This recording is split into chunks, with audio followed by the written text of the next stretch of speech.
entrenched in the way of thinking of motivational interviewing. And it has become, I would have to say, along with, say, solution-focused coaching and solution-focused therapy, it's one of the most important sets of thinking that organizes our work around coaching. So Keith has presented a few times at the Teaching Learning Coaching Conference, and every time I've been blown away by what they've done, and they're incredibly prolific together. So I don't know if I have these in the right order, but this is a book called Motivational Interviewing for Effective Classroom Management. Randy Sprick was a co-author on this book as well. Mm-hmm. And then this is Motivational Interviewing in Schools, which is a more elaboration on this. And this is probably where I kind of want to focus some of our conversation today. Mm-hmm. And then I don't have this book, but I have a picture. So this is Stress Management for Teachers, which is a relevant book. I was too stressed out to get the book, but I want to get it. And then this is a book that Wendy was a big part of on a step-by-step guide for coaching in evidence-based interventions, which actually just arrived today. I saw that and I went, oh man, I got to get that. So, and I haven't got all their books. They've done other things too, but those are our folks today. And I'm thrilled that you're here, and really excited to talk about motivational interviewing, but I'm also keen to talk about all the other ideas too. But I really have been shaped by Miller and Rolnick's work, and I think it's super helpful for coaches. So I have these warm-up questions, and the first one is, you haven't talked about this, so you don't know what you're going to hear each other say. So the first question is, what's something people don't know about you? We always like to tell new audiences that we're married, because we don't have the same last name, and people are often surprised to hear that we're married. So much so that we worked with a staff member closely for 6 months, and she didn't realize we were married until we brought our daughter to work one day. So we hide it well, apparently. Something that people don't know about us. Right. How about you, Wendy? I was trying to think of something interesting and something that people wouldn't expect. And so here's what I came up with. You would be surprised to know that I grew up in this very rural area, and I learned how, and I still can, fiddle. Ooh. Can we fit that into our show? That'll be a follow-up visit. That'll be the sequel, you know. How to Relieve Stress, Part 2, and fiddle music. Okay. Yeah. Well, cool. So second question, just to warm things up. These are kind of goofy questions, but I hope you'll humor me. What are you grateful for? What's something that comes to mind when I ask you what you're grateful for? When I read that, it'll sound sappy, but it's very true. It's the first thing that came to mind, which is just the educators that are working in this moment. Just they're on the front lines of really significant stress that they're dealing with, and we've had the privilege to talk to a lot of educators and administrators over the summer with just how much planning and effort they're putting into keeping kids safe, and continue learning, and just how concerned they are about their students. I think is we should all be grateful for. For sure. I have something similar, but that's why I'm going first.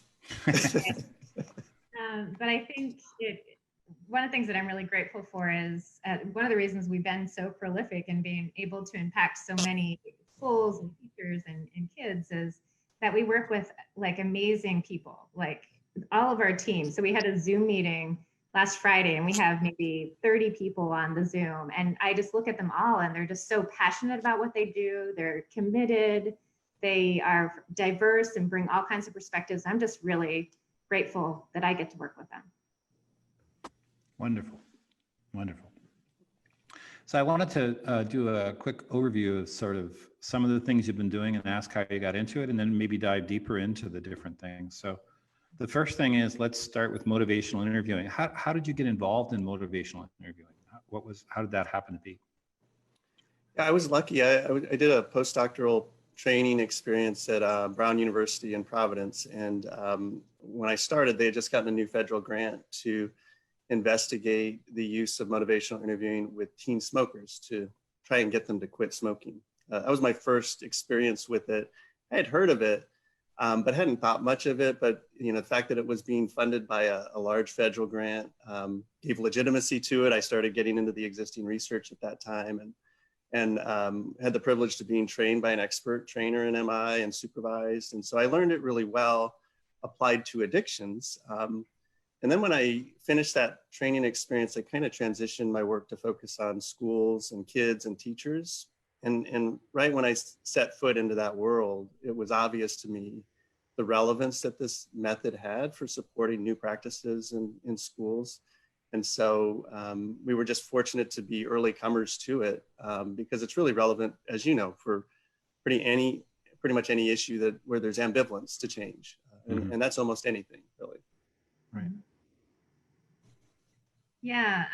So I worked at Brown. That's actually where Keith and I met on that same research project. I was a research assistant, so I was exposed to it there. But then, as you know, I went to University of Oregon for a graduate school, and I was working with this guy named Tom DeShawn, who is a spectacular human being. But I was working in his clinic, and he had taken the drinkers checkup, which is where motivational interviewing stuff originated from, and put it in a framework to work with families called the family checkup. And I was working with families using this model, and it was just so enlightening how powerful it was with families. And at the same time, I was in schools and doing teacher consultation, and realized like, this will work with teachers just like it does with parents. And so then that's how we sort of infused it into a teacher consultation model. And that's where the classroom checkup came from. So do you want to, the second question is classroom management. Do you want to build on that and say how you got involved with the classroom management in particular? Did it come before the checkup, or the checkup how did they work out? I think they sort of, they came together, but really my interest in classroom management was coming from, as a school psychology graduate student, I was being asked to come into classrooms to work with these kids who were out of control, right? Their teacher couldn't control them. And I would go into the classroom and I would stand there for like 2 minutes and realize the whole classroom is out of control. Like if I was looking to work with Keith, I couldn't have pinpointed him anywhere in that classroom. And so I just realized like this one kid at a time is not the way to do this. And so it really got me interested in how do I help teachers with their, overall just classroom management so that they can teach. So that's really where my interest in classroom management came from. How about you, Keith? I think just being at the University of Oregon, because I retrained there as well, and taking classes from Randy Sprick were pretty influential in terms of how profoundly impactful classrooms can be, and how there's some key leverage points that as a consultant, you can support teachers in changing and make a big difference for them and for their students. Mm-hmm. I didn't realize you'd worked with Randy at the University of Oregon. So yeah, I had finished my PhD before Wendy, and I was teaching at a small college in Portland called Reed College while she was starting her doctoral program. And she was coming home every night telling me I was wasting my life by not working with kids and families. And so I worked out a deal with the program training director at the time where I didn't have to redo a dissertation. That would have been a deal breaker, but I was able to get certified as a school psych with some additional coursework and training. So. Reed College, that's the Steve Jobs School, right? Is that what it's famous for? Yeah. Okay. I mean, other than the fact that you taught there, it's Steve Jobs.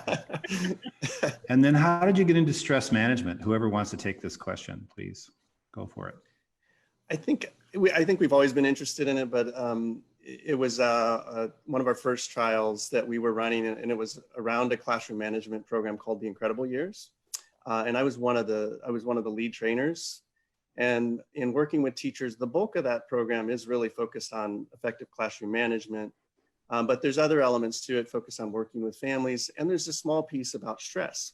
And when we got to that part in the curriculum, I remember going to the board and writing down these circles around. It's a social learning model about how to cope with stress. So I put thoughts, feelings, and behavior, and I put lines between them. And when I turned around, the teachers were feverishly taking notes for the first time in the training. And I'm like, first, they hadn't heard of this approach, social learning or cognitive coping models, which was important and significant to me because it's a really effective, simple strategy or approach to managing stress. And second, that they were so interested, told me that they're really stressed, and the research has borne that out. So it was kind of an obvious aha moment to say we should be helping teachers find ways to manage the inevitable stressors of their job. And we started adding questionnaires to our trials that we now published a lot on. That says 90% of teachers are telling us that they're very stressed by their work. And then we wrote a book, just taking these principles of social learning and applying it to the stressors that teachers deal with. I'm waiting for you, Wendy, if you wanted to say something, but that long pause suggests you're good with what Keith said. Well, so. I was thinking about, I think that trial in particular and collecting that data and having that information about how prevalent it is among teachers has sparked our interest, of course, to do some sort of intervention. But I'm also thinking about, the coaches, or as I was coaching teachers, and when you use this motivational model and you sit with teachers and have empathy with them, like just how many cry, like just with like a stranger, like don't really know me at all, and they just will break down and cry. Like it's a very stressful, vocation. And so I think, finding ways to support teachers is super important. I've often thought raising one child is incredibly challenging.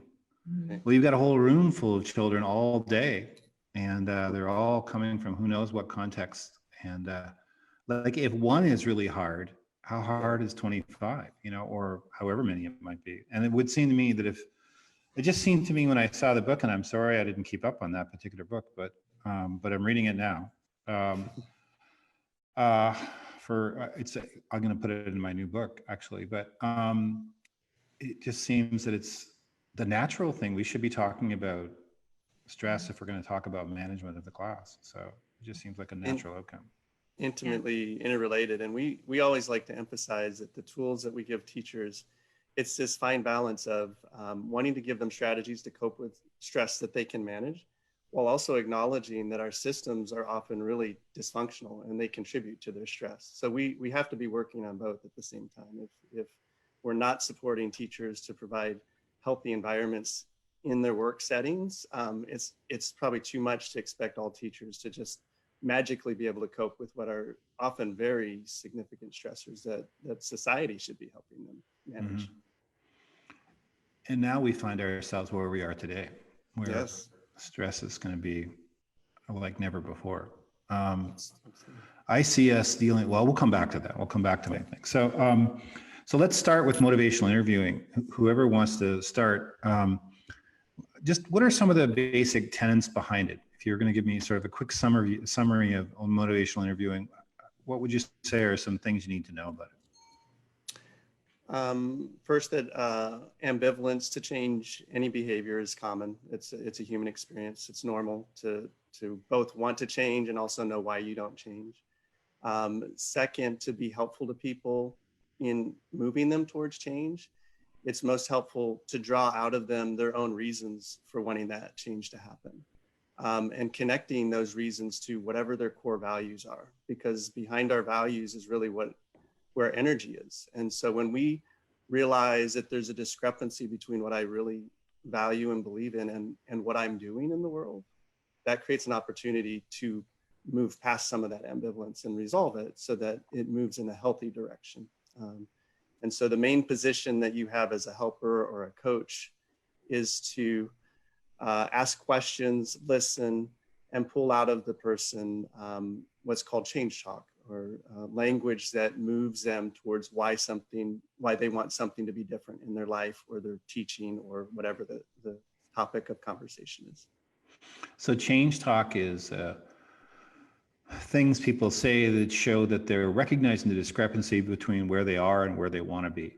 And they're starting to talk about the fact that they want to move out of where they are to where they want to get to. Right. Yes. And there's different types of change talk.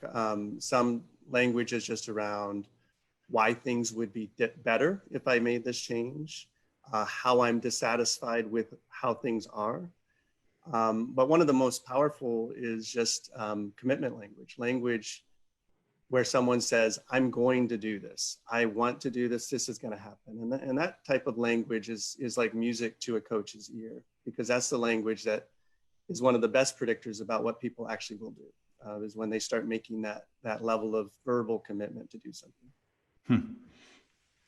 That's interesting. I want to come back to the discrepancy idea. Wendy, you just jump in here whenever you want.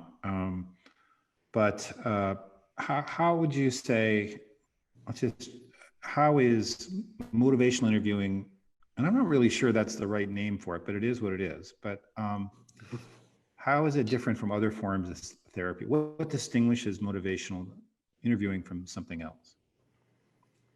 What do you think, Wendy? I mean, I think good therapists are doing this without knowing it, to be honest. But it's both sort of guiding, but also having that person tell you where they want to go. So when as a coach, like I think I become aware of the need for motivational interviewing when I'm about to tell them what they should do. And so I have to like stop and then say, let me ask a question that's going to have them tell me why they want to do it or why it's important to them. And so I think, some therapies are just sort of talk therapy and you're just going back and forth, but this is very guided towards like how we're going to create change and going alongside that person so that they're telling you why they're going to do it and how they're going to do it. So I think that's a nuanced difference. Yeah, I think it really redefines the concept of resistance. It almost gets rid of resistance. Do you want, either one of you want to talk about how that works?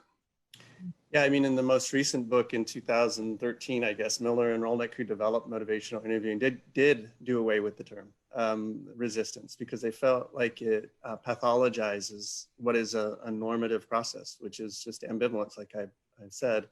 And so now they talk about it as, rather than resistant language, they talk about sustained talk. And that's just language that someone uses that says why they're not going to change or why it's not in their best interest.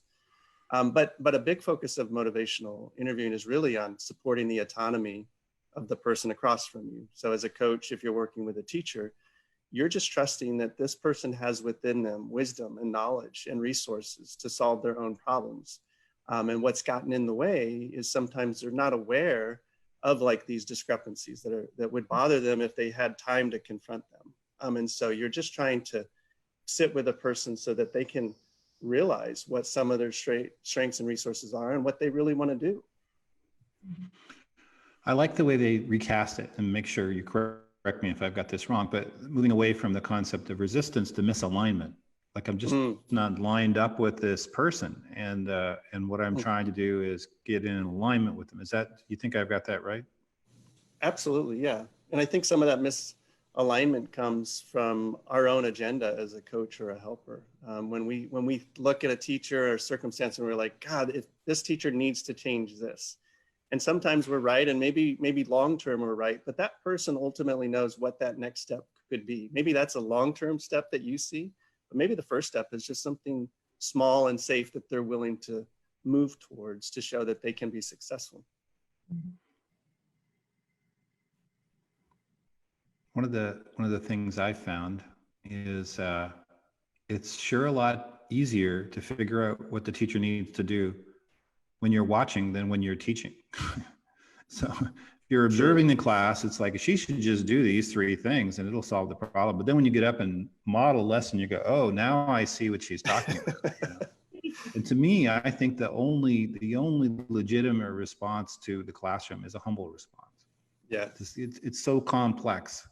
So if you can get into a situation where you're in alignment with the other person, then you can start to have conversations that might adaptively address that challenge. But if you're out of alignment, you're probably not going to get there.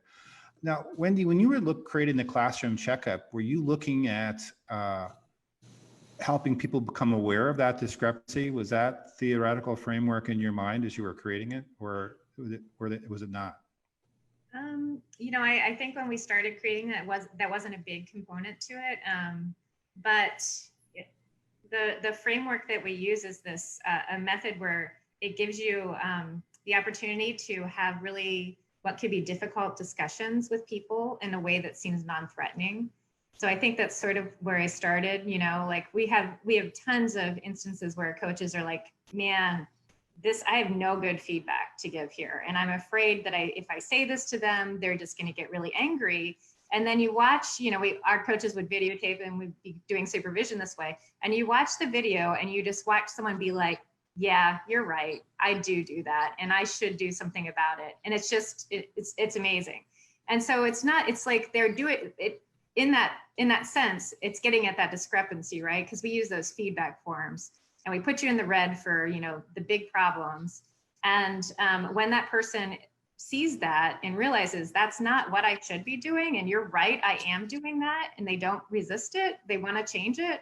I think that's sort of where we started. Since then we've added like a values card sort component to the start of the intervention, where teachers tell us what their big 3 values are, and then you can use that later on in your coaching and showing how those discrepancies interact. But I think, just the way the framework works was allowing us to sort of pull out those discrepancies even from the start. Let me see if I can find the checkout. Probably should have done this before we started. And I'm not even sure it'll be visible, but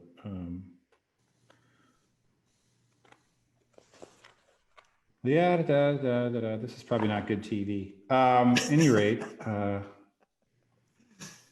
while I look for the diagram, why don't you tell us a little bit about it? What is, here we go. So I'll just show the picture. You probably can't see the words, but if you have a colored version, instead of this version, it would be red, yellow, and green.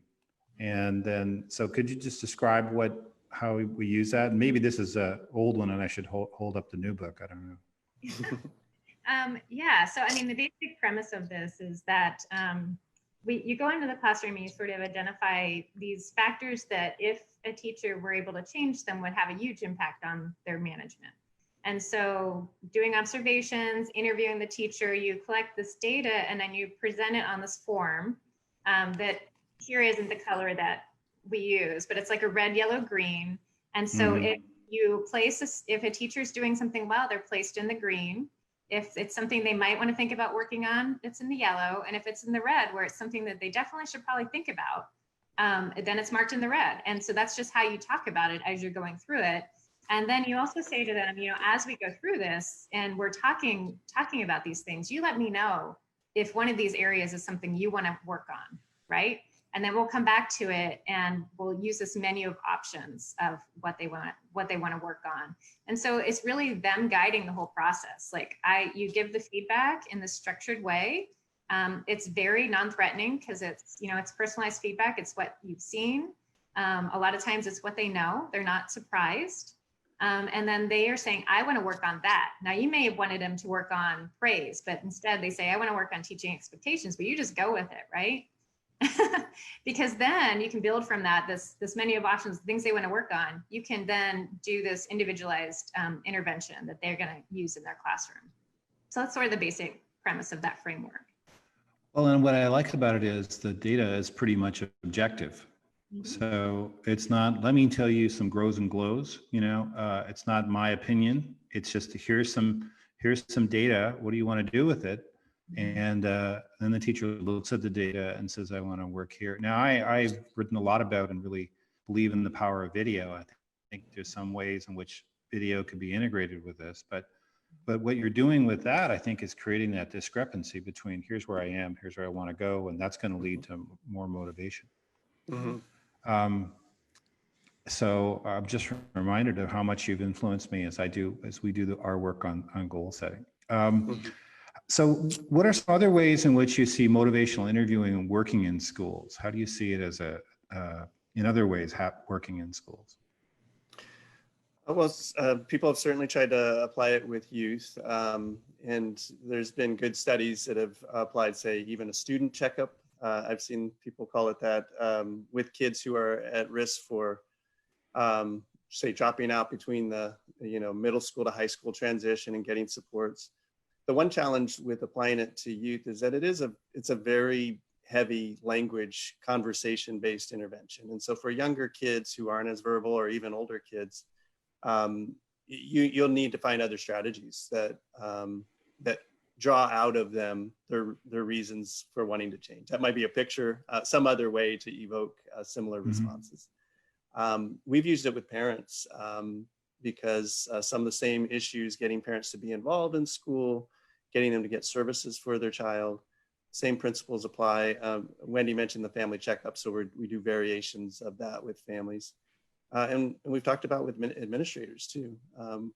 And the same, we use this feedback approach in all of our work. So giving districts or buildings feedback about any process that they're interested in improving, and giving them data and having a conversation about it using this MI approach is relevant. And with regard to that feedback, you guys both alluded to it, but the main thing is that the helper not get attached to whatever agenda that you have going into a meeting. It's a conversation. And so if someone looks at the data, a teacher looks at it and says, oh, that's not right, you don't argue against that, right? That would be anti-motivational interviewing. It's be like, oh, that's surprising to you, or you don't agree with that.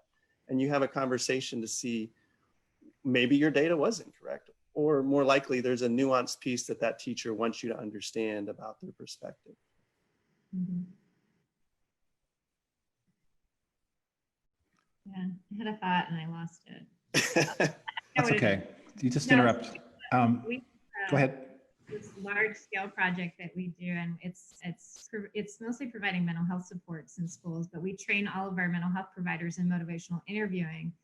So because you can use it in any context. So using it within a problem solving meeting, can be really helpful to get things back on track, and just everyday conversations with teachers as you're, walking through a building, and just using those skills, I think can really move things forward, rather than letting things get stuck. So we train everyone in it. So anyone who touches teachers or children or administrators or anyone around us is trained in MI.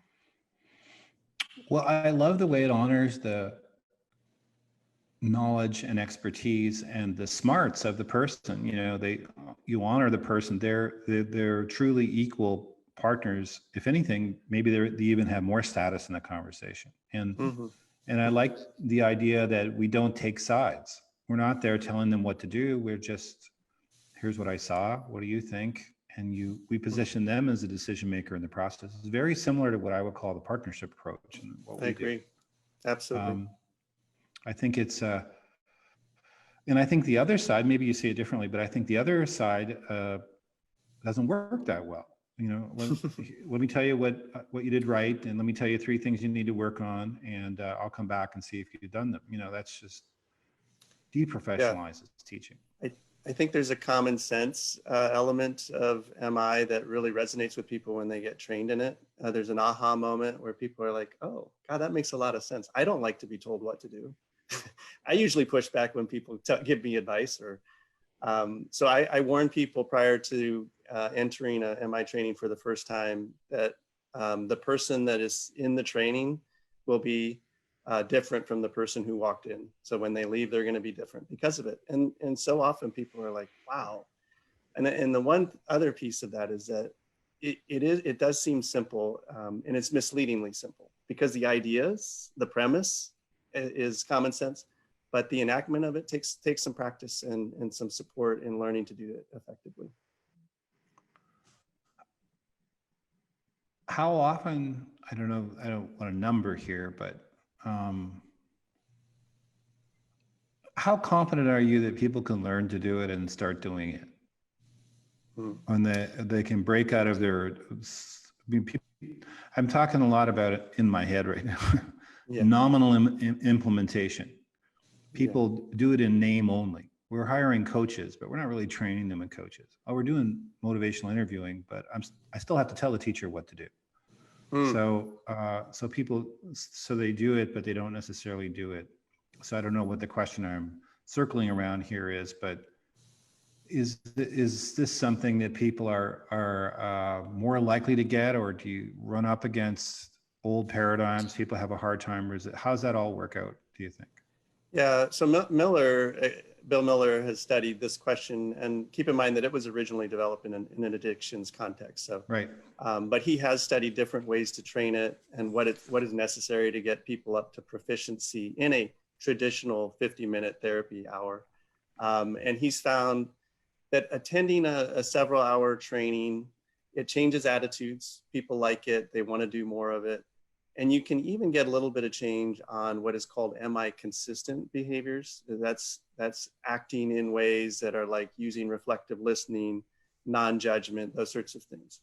But it doesn't seem to make much of a dent in what is called MI inconsistent behaviors. And those are those habits that we've developed as a coach. And so one of the things we always advise people is to spend time reflecting on what does sustained talk pull out of you as a helper. And so many of our coaches, it pulls out of giving more information. But if this person only had more information, surely they'd make a better decision, or referring to research, or arguing against. I mean, if it's kids, often kids will pull out of us like, you have to do this. And so one of the early phases of becoming proficient in this method is what I call learning to catch yourself. And that is to stop, to become aware when you're engaging in these habitual responses to sustained talk, and then do anything else. Do something different than you ordinarily do. A simple strategy is, when you're first learning it, is if you catch yourself, just reflect back what you heard, and then move on. But I think the short of it is most people can learn to do this well. They need support, both with a good training and then some ongoing coaching, or at least listening to their own tapes of conversations so that they can become more aware of those habits. Wendy, I think you're going to say something, but I'm going to give you another question on top of it, what you're going to say. But if a coach took a motivational interviewing approach, what are some things you would see the coach do, and what are some things you wouldn't see the coach do? And Keith was already alluding to some of them, but what would it look like and what wouldn't it look like? Mm-hmm. Well, I think one of the things you would see is that they're talking less than the person they're coaching, that they're doing a lot more listening and they're not talking. So it's that is one of the quintessential features of knowing whether that's happening or not. And then the catching themselves is a really fun thing, because it's fun to see when it's happening. But I always say, if there's any time you're saying, yeah, but, you should catch yourself, because you're about to tell them something that is contradictory to what they just said. So you need them to be the ones to tell you the yeah, but. So you would see less of the yeah, but, da, da, da, da, da. And then the other thing to think about is, like, sometimes it can be really frustrating if you're a teacher and you just want to be told what to do. Like, sometimes you just have to know that balance between motivational interviewing, that teacher actually just wanting you to help them and tell them what to do. And so, one of the things you would see a coach do is like, would you like my advice? So they would ask, can I give you advice? And then the teacher said, yes, I absolutely want to know. And then telling them what to do. So those are sort of the three things that come to mind that you would see a coach doing that would be different if they're using motivational interviewing. Mm-hmm. My friend Christian Van Nieuwerburg says, if you're walking down the street and a car pulls up and they say, could you give me directions to the city hall? You probably shouldn't say to them, other occasions when you've been trying to find your way to a building, how have you got there? You should say, here's how you get there. So I think that's the idea. Sure. Any last comments from either one of you about motivational interviewing? Then I want to go more directly to classroom management. I think the one thing that's equally important is what you'd see them doing if they're not doing motivational interviewing. The big one that I always watch for is just subtle judgments that coaches can convey to teachers. There's nothing that will undermine a person's motivation or relationship when they feel like they're being judged. And we do this with just subtle looks. It's body language. It's certainly conversational, but that's something that we have to give people feedback around when they don't. Because, as a coach, if you go into a classroom and you see a teacher really struggling and you're thinking, this is harming youth. This is harming kids. It's easy to get on kind of a high horse and be like, you need to do something about this. So for those really difficult cases, we just try to equip coaches with some mantras about, this teacher's doing the best he or she can. Just things to get you through this conversation that convey, I'm with you, I'm alongside you, we're partners in this. I'm here to support you. It's so funny. I've been writing about mantras in coaching.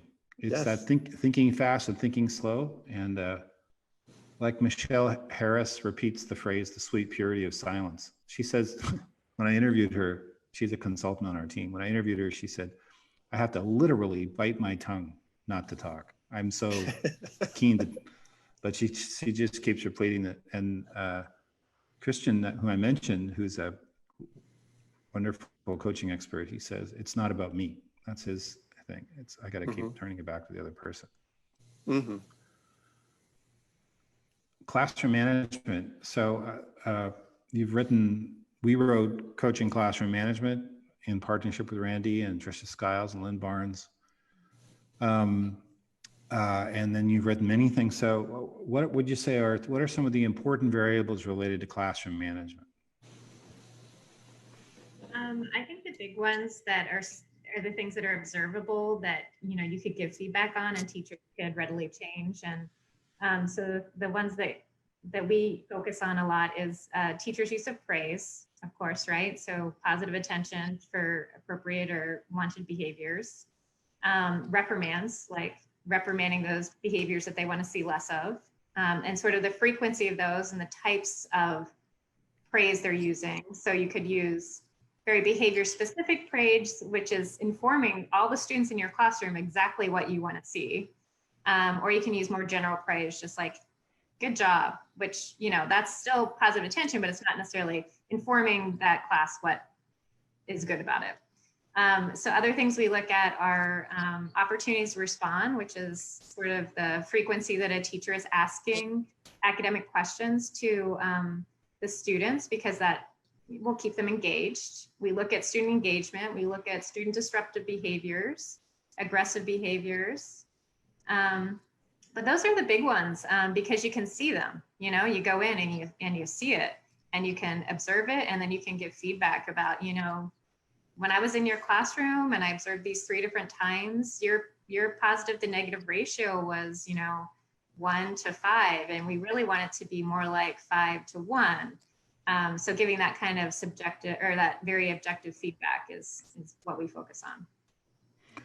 And so at the risk of being a little redundant, so when you use the classroom checkup, you go in, you gather the data, and so then what does the coaching conversation look like when you sit down with the checkup? How does that sort of line up with motivational interviewing?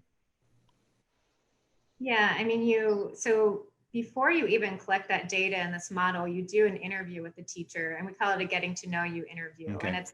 And that's a place where you're sort of starting to get to know them. They're telling you and this is where they cry in the very first meeting.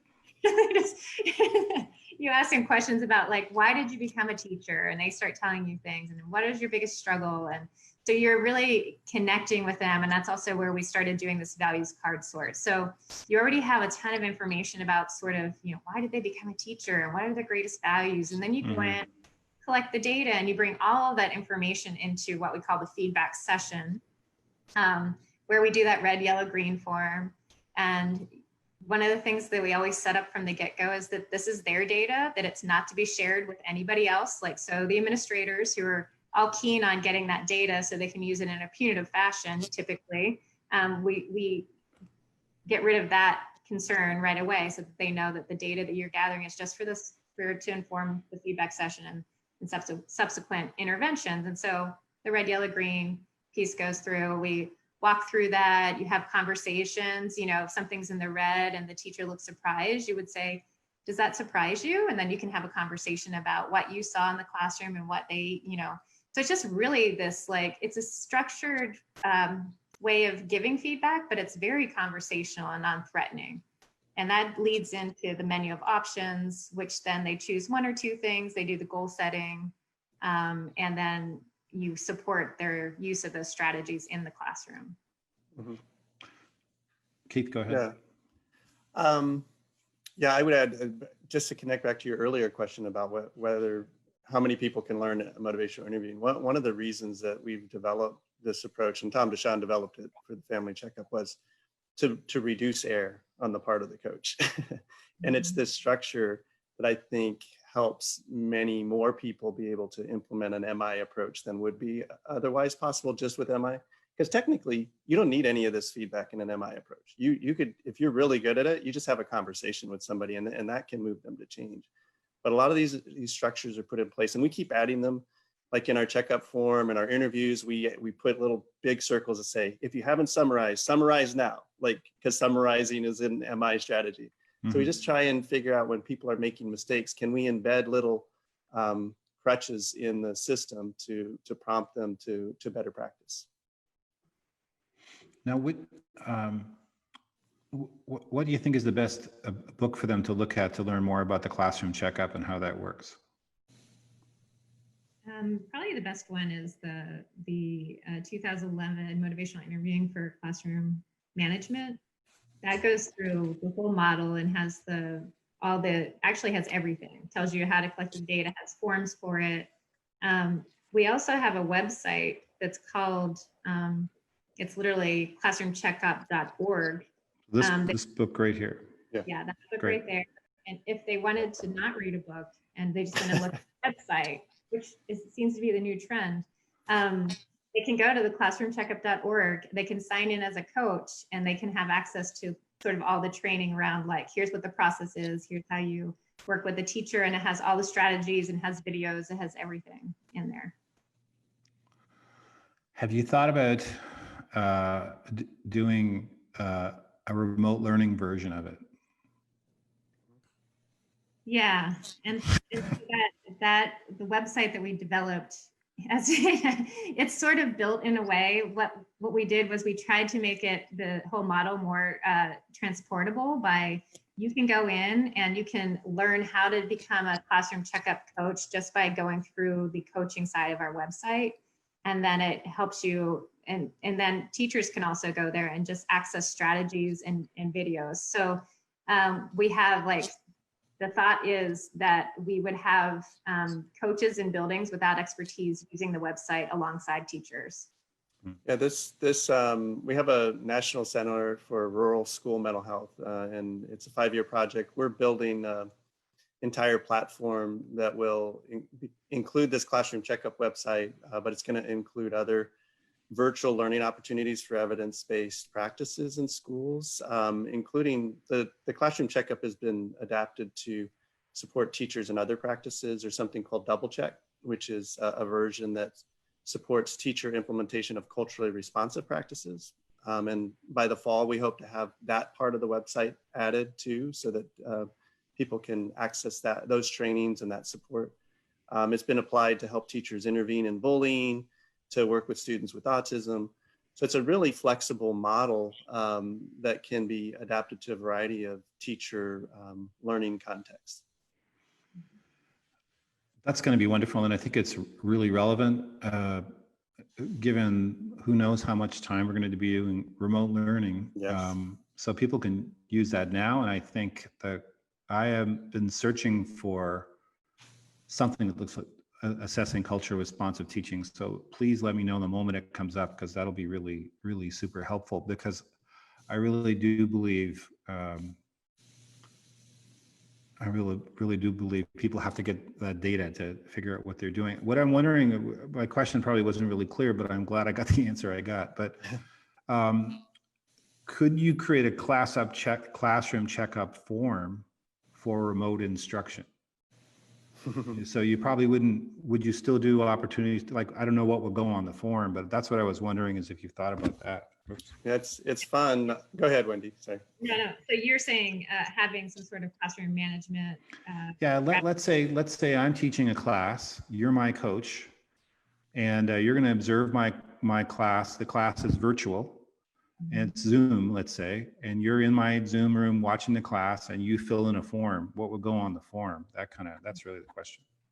Yeah, that's fun to think about, because Well, what we've been working on is taking all of our classroom checkup strategies that we have on our website and adjusting them in innovative ways that they would also work in an online platform. And then we're planning on creating videos demonstrating all these things as well.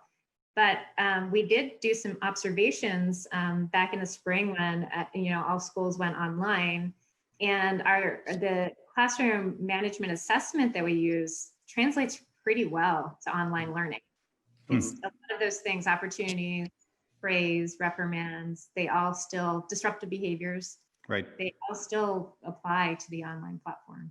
We also, we have an ongoing trial where we're evaluating one of Randy Sprick's high school management programs, discipline in secondary schools.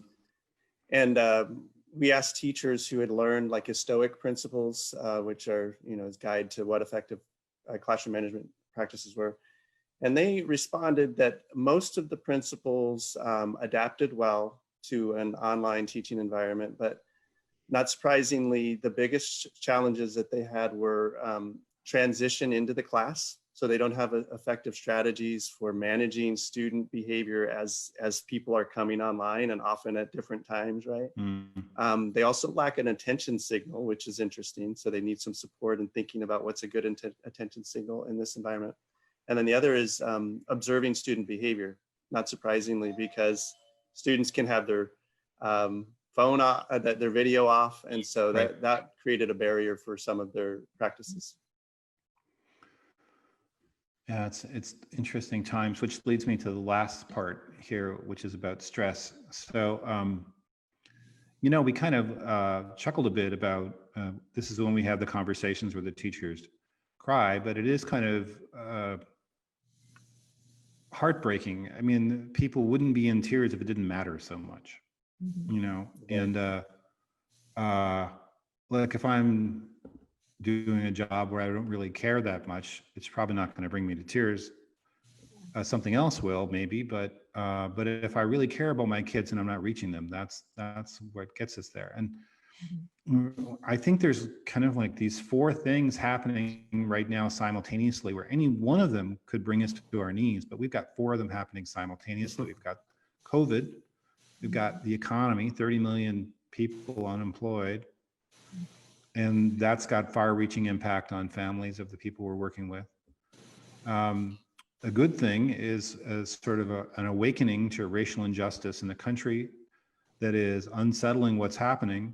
It needs to happen. It's important, but it's another factor going on right now. And then on top of it, we have a political situation that's grounded in divide and conquer, where families are divided now. Friends are not talking to each other, where it's really hard to engage in discourse. I just talked to a friend of mine the other day, and she said the trouble is people aren't able to talk about these things, and healing comes through talk.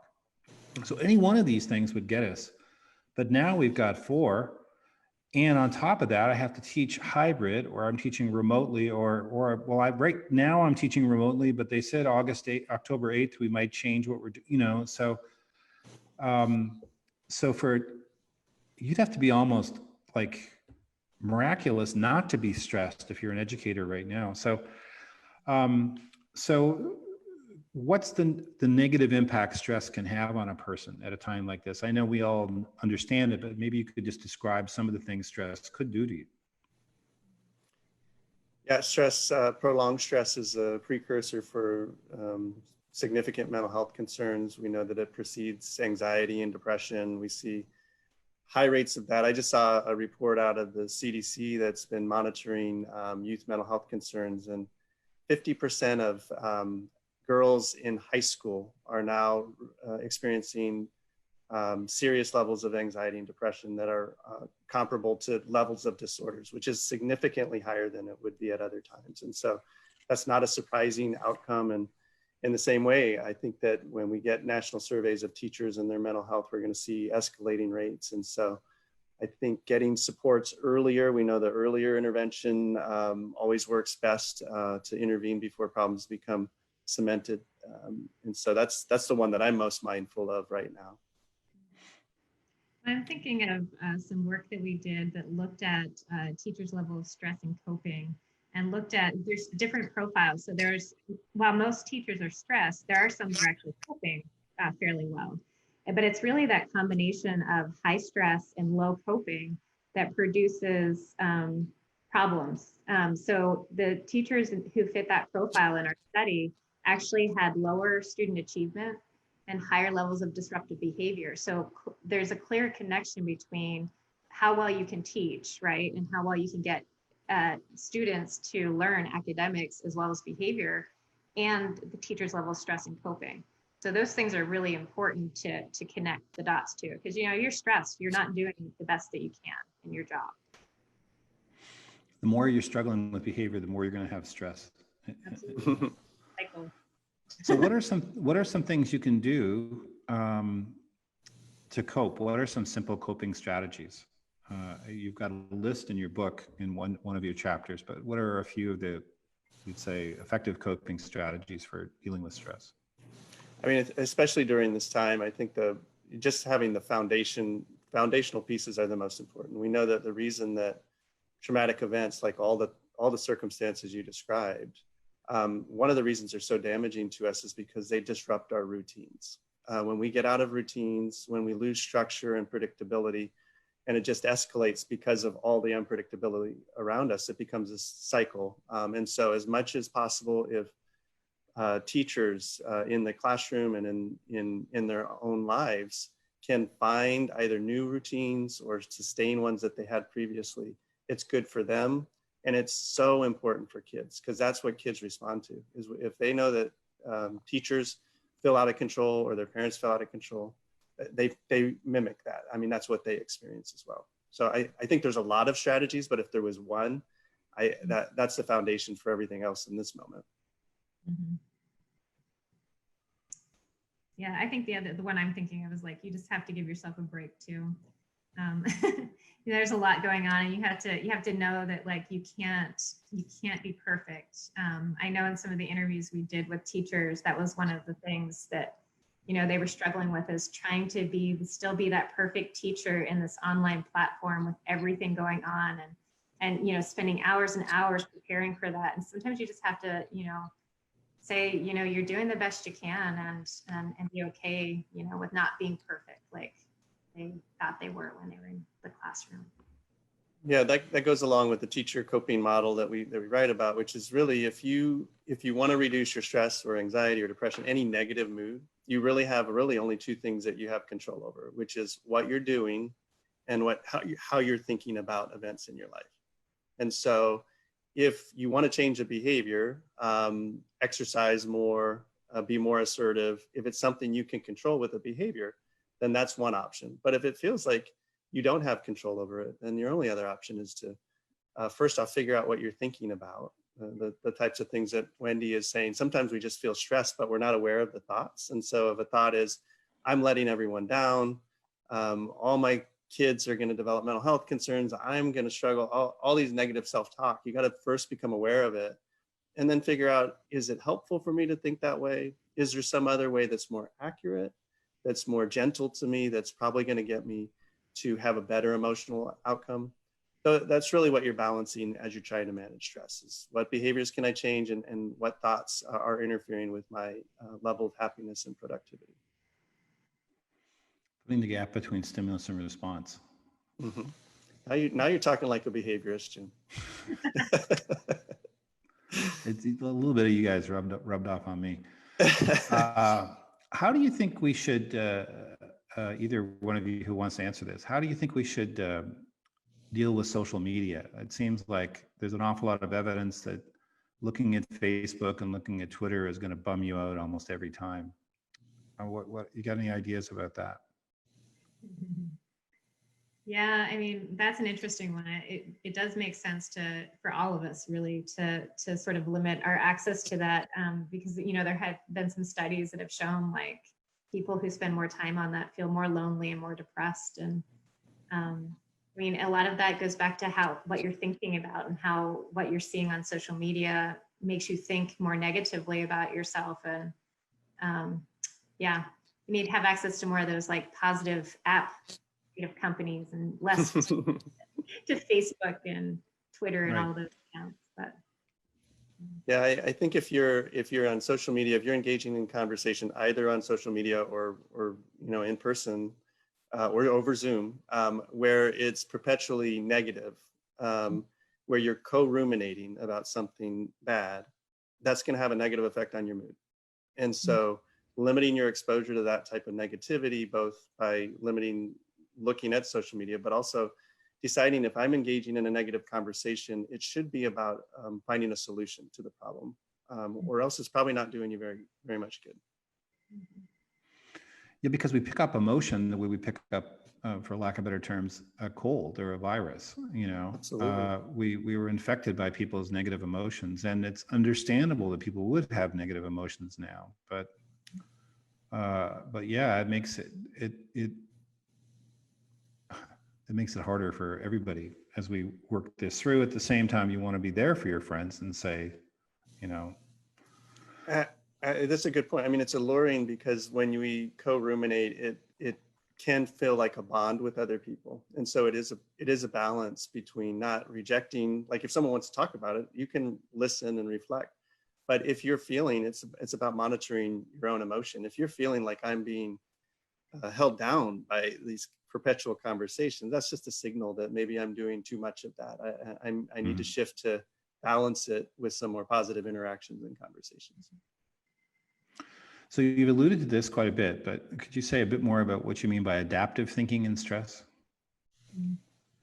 Yeah, adaptive thinking is just this process of taking time to, first off, be aware of what you are thinking. Our thought processes are so automatic that we often experience our thoughts as just emotions because they seem so intimately connected. And so when I'm angry, I just experience the anger, but I rarely spend time to be thinking about what are the sentences or images in my head that are causing me to feel anger, because there's always a connection between those two. I can't change my emotion. I don't have a button that I could say, I'm going to be happy now, I'm going to be sad. But we have access to that type of control by the things that we put inside our head. And so if I'm feeling angry and I have this, ongoing upsetness, writing it down, like getting it out of your head so that you could critically evaluate it is a really important skill, because once you get it out, then you can look at it objectively and see, is this true? Because so many of our automatic thoughts, we just assume to be true, like it just because they happen so quickly. Is it true? Is it helpful? What would I tell a friend who is thinking this type of thought? Because often we're kinder to others than we are to ourselves with regard to expectations. What evidence do I have to support this belief? Is there another way of thinking about it? And so for adaptive thinking, it's just this process. It's not putting on rose-colored glasses, which is important. It's not saying everything is fine all the time. It's just recognizing that quite often humans err towards negative judgment about themselves, their world, and other people. And those judgments have an effect on our mood, and especially when they're inaccurate, which often they are. Wendy, I'm giving you the last word. And the last word, unless Keith changes the direction here. I'm going on mute. No, that's okay. What's a couple other things you think we need to know about stress that would be important for people, since it's going to be everybody's dealing with it now? Yeah. I mean, I think, and reflecting some of what Keith said, but I think really becoming aware of where your stress level is and the behaviors that you can change to try to mitigate that stress. I think I have a high level of tolerance to stress. I always have, but I can even like feel it in these moments, right? So like I can hang out with kids that are throwing chairs and it doesn't impact me at all. But so I need to become more aware of my stress, right? And I can feel it. And thinking about ways that you exhibit it in ways that you're not thinking about, like maybe you're eating more, you're drinking more, or you're doing something that is a symptom of the stress that you're feeling. So I think becoming aware of it and then really thinking through what can I change to try to lower the stress level. So just to reflect, like you said, take notes, keep a journal, reflect on what's happened, write yourself a compassionate letter, as Kristen Neff says too. All those things. Well, we're out of time. So we have to say this is it, but I don't want to wait 13 years until we get together again. You're such a force for good. You're doing so many good things, and I'm really excited about all you've done and that work you're going to do around culturally responsive classrooms is going to be fantastically helpful. So I'm really excited for everything. And what's your next big project? I don't know. What is it? Good, because you're wearing me out with all you've got done. I think our rural school mental health project is really kind of the centerpiece of it. It's bringing together everything that we've done for the past 15 years or so. So it's really, how do we disseminate all this good information to schools throughout the country is our next big ambitious goal. Yeah, absolutely. Okay, next week, I'll tell you who's coming next week. Floyd Cobb and John Krahnapple, they wrote this book called Awesome. Belonging Through a Culture of Dignity. Do you know this book? I have not read it. Well, essentially their core idea is that while you can maybe lose respect for a person, every person has dignity, and they never lose that dignity. And you have to honor the dignity of the person, and you know, creating belonging in schools through an understanding of dignity. And Floyd and John are going to be at our Teaching, Learning, Coaching conference, which is coming up in October. And one of our main themes of that conference is equity. And we have Ibram X. Kendi is going to be a presenter. Zaretta Hammond's going to be a presenter.